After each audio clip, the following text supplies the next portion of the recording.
ព្រះពិនយាងពីឋានសួគ៌គុំសំបាគោត្រង់ព្រមទទួលឈើចាំជួយ៉ាងដោយសារសេចក្តីស្រឡាញ់គូស្នេហ៍ទ្រង់បានជួយផ្ដល់ដង្ហើមឲ្យជីវិតយ៉ាងតាំងពីដើមមក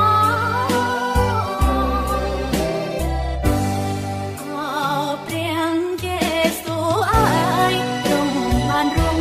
ឡើងវិញហើយសូមគុំតំតាព្រះអង្គកូនផងដោយសារអង្គការបាបគឺជាចំណង